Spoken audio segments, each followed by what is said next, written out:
Have you ever heard someone say, sugarcane juice is great for people with diabetes? Drinking it lowers blood sugar. No need for medicine anymore.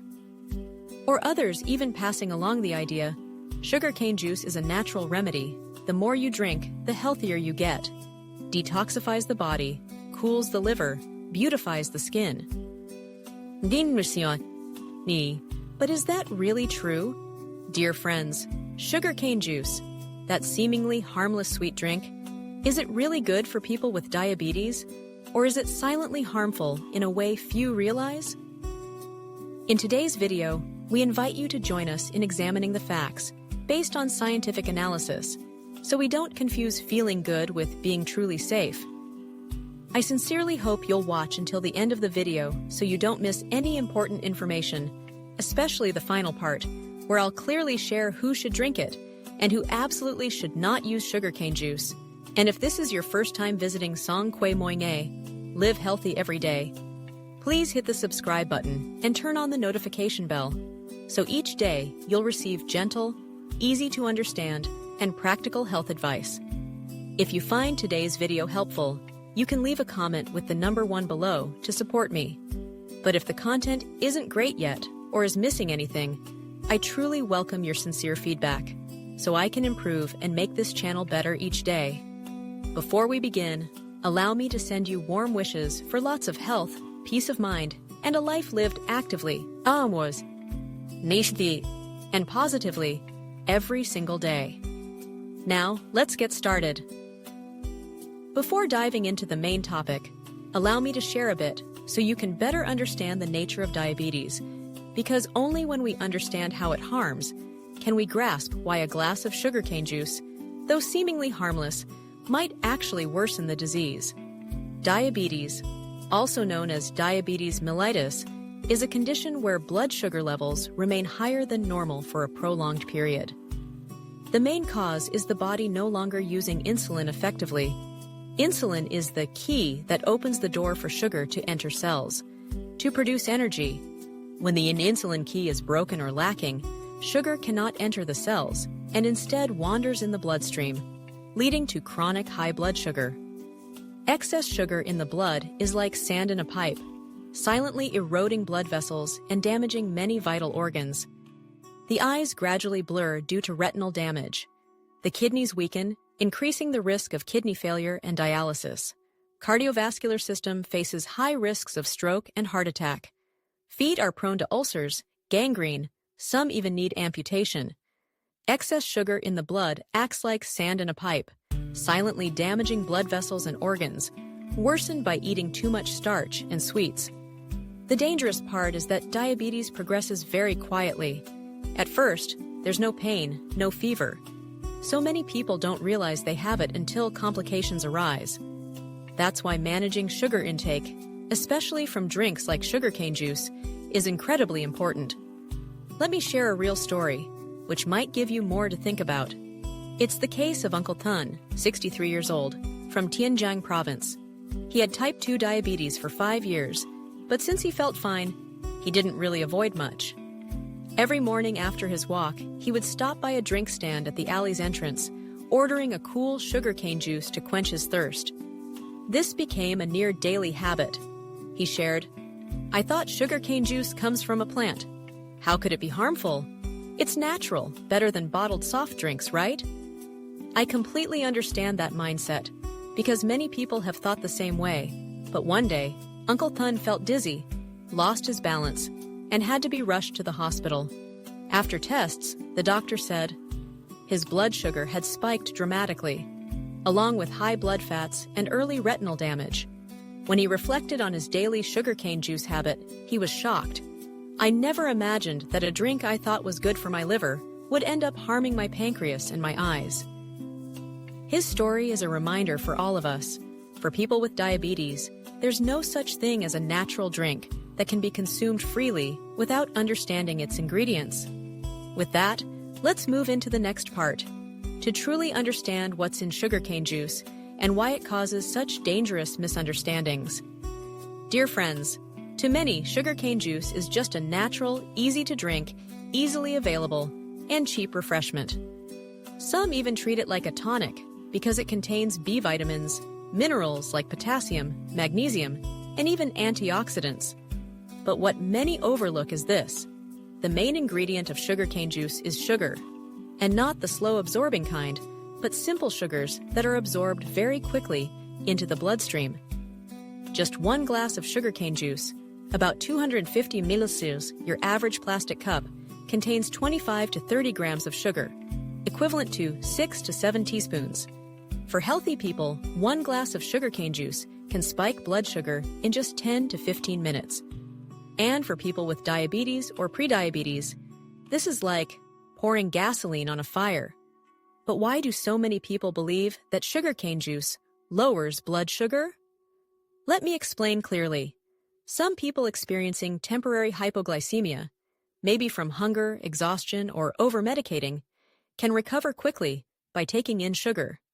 At that moment, they drink sugarcane juice, feel better, and assume that sugarcane juice has healing power. But think about it. If someone with low blood pressure drinks salty water and feels better, does anyone say salty water cures hypertension? Sugarcane juice is the same. It only temporarily boosts energy, but has no ability to cure or stabilize blood sugar in the long term. Dear friends, I want to emphasize one very important point. To this day, there is no official medical research confirming that sugarcane juice treats diabetes.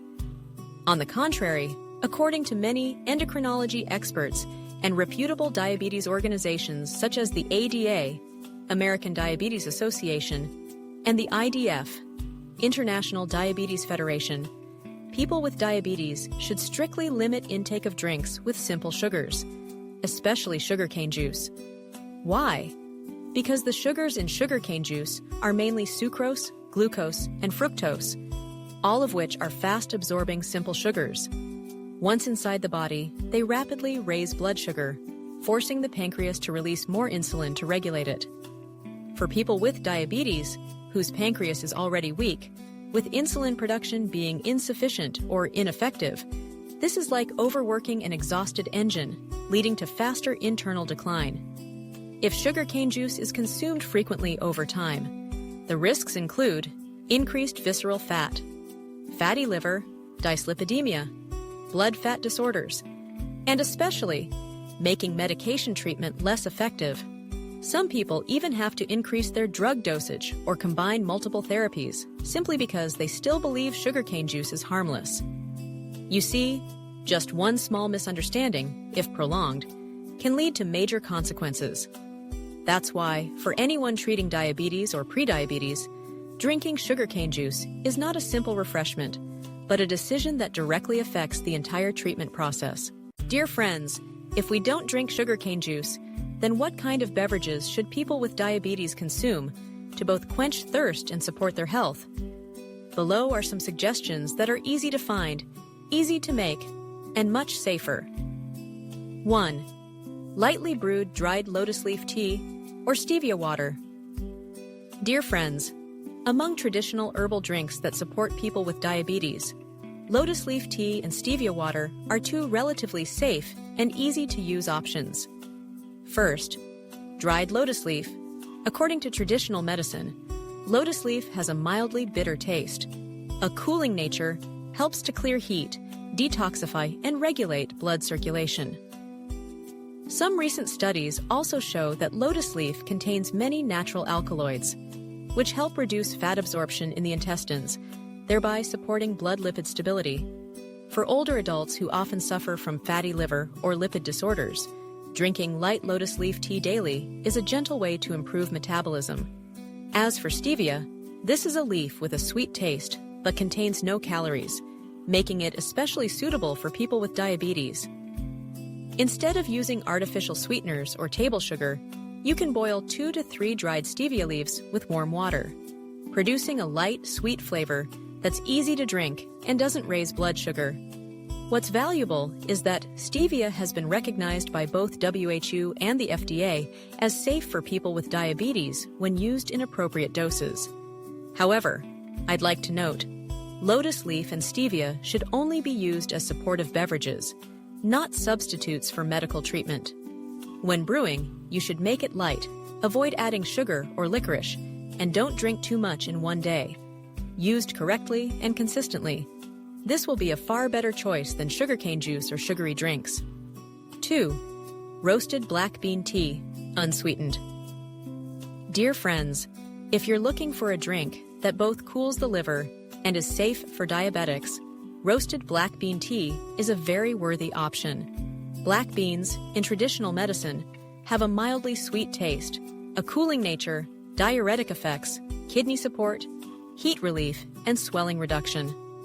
Modern medicine also confirms that black beans are rich in anthocyanins, a strong antioxidant that helps protect blood vessels and supports detoxification in the liver and kidneys. When roasted, the active compounds in black beans are better preserved, and the lightly nutty aroma makes the tea more pleasant without needing added sugar. Drinking warm roasted black bean tea 3 to 4 times per week not only reduces internal heat and aids digestion, but also helps flush out uric acid and reduce mild swelling in older adults. Especially suitable for hot days or after sweating from physical activity, helping to replenish minerals gently while still keeping blood sugar stable.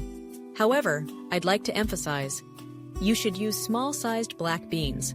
Roast them just right. Brew the water and avoid drinking the beans themselves.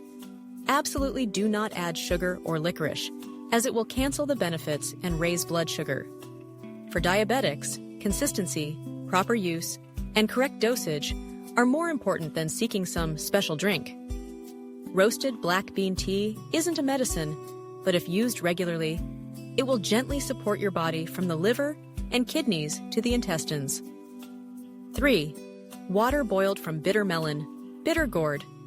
Dear friends, in traditional remedies long passed down, bitter melon water, also known as bitter gourd tea, is familiar to many people with diabetes. I know, the taste of bitter melon isn't easy for everyone to handle.